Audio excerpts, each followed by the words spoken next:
Ya, selamat pagi semuanya dan selamat datang di Paris. Gua Paris dan kali ini kita bakal bahas tokoh baru.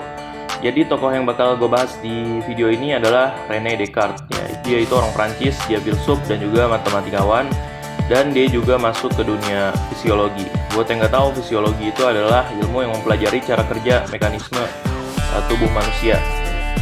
Dan dia punya sumbangsih yang lumayan gede dalam ilmu fisiologi ini.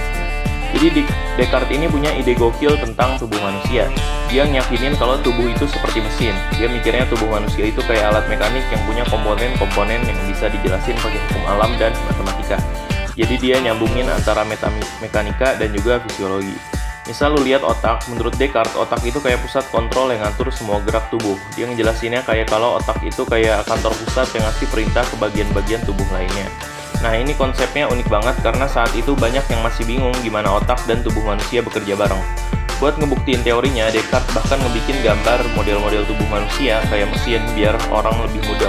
Lo bayangin aja di zamannya masih jauh dari alat medis yang canggih, tapi dia udah punya konsep kayak gitu dan ya dia bisa gambar. Sebenarnya ada nih salah satu contoh jarang yang diketahui tentang Descartes. Dia pernah ngasih ide yang agak nyeleneh soal mata. Jadi kalau menurut dia, mata itu kayak cermin yang bisa memantulkan gambar ke otak. Jadi kalau lu ngelihat sesuatu, itu kayak bayangan yang dipantulkan dari mata ke otak. Bayangin aja ide kayak gini ditemuin sama Descartes. Nah, dia juga punya pandangan unik soal refleks tubuh. Lu tahu kalau Descartes pernah percaya kalau refleks itu kayak respon otomatis tanpa melibatkan pikiran. Misalnya kalau lu dikujutin, tangan lu bakal ngelakuin gerakan defensif tanpa perlu pikir panjang. Descartes ini bilang kalau refleks itu kayak sinyal langsung dari syaraf ke otak tanpa nunggu persetujuan dari pikiran. Dan Descartes juga punya konsep bahwa emosi itu berasal dari otak.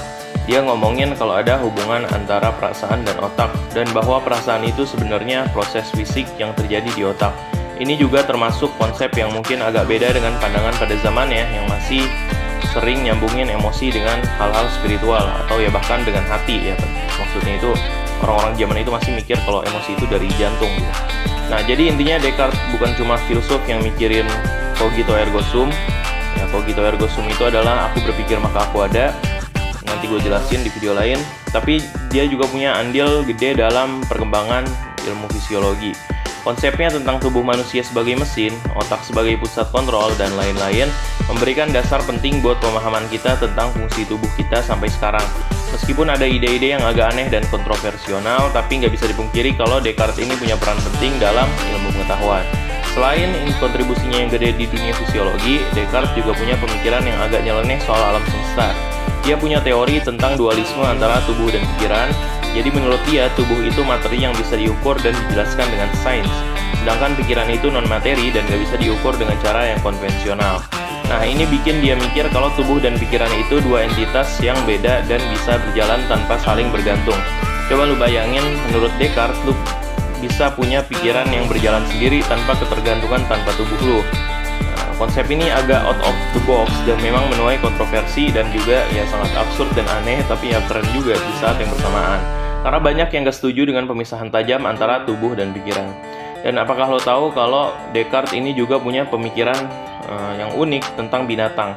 Dia percaya bahwa binatang itu cuma kayak mesin yang otomatis melakukan apa yang mereka program untuk lakukan. Jadi menurut dia, binatang itu nggak punya perasaan atau kesadaran kayak manusia. Ini konsep yang emang kontroversial banget, terutama di zaman sekarang yang udah lebih paham soal perilaku binatang dan hak-hak binatang, ya, terutama kaum-kaum pencinta binatang gitu deh. Nah, coba bayangin lagi zaman Descartes ini nggak ada teknologi canggih yang bisa buktiin teori-teorinya, tapi dia tetap punya visi yang luar biasa tentang cara kerja tubuh manusia dan hubungan antara pikiran dan materi. Gak heran kalau konsep-konsep anehnya itu masih dibahas dan dikaji sama para ilmuwan dan filsuf sampai sekarang. Yang gue suka dari Descartes, meskipun ada ide-ide yang unik, tapi dia juga punya semangat buat gali lebih dalam ke dalam sains dan pemikiran. Bahkan kalau ada yang gak setuju sama ide-idenya, tetap aja kita gak bisa ngelepasin kontribusinya yang besar di dunia filsafat dan fisiologi. Jadi walaupun mungkin ada yang jarang diketahui orang, tapi pemikiran Descartes ini tetap bisa bikin kita mikir lebih banyak. Jadi kalau lu mikir tentang tubuh, pikiran, dan segala sesuatu yang melatari eksistensi kita, mungkin bisa lu bayangin gimana Descartes dulu mikirin hal-hal itu dengan cara yang unik dan berbeda dari orang-orang pada zamannya. Meskipun ada bagian-bagian yang agak aneh, kontribusinya tetap bikin kita merenung dan nyadar betapa kompleksnya tubuh dan pikiran manusia. Dan gua rasa itu aja tentang fisiologi René Descartes. Sampai bertemu di video berikutnya. Gue akan upload ya gue akan upload ya. Pokoknya jaga kesehatan dan juga tetap semangat belajar.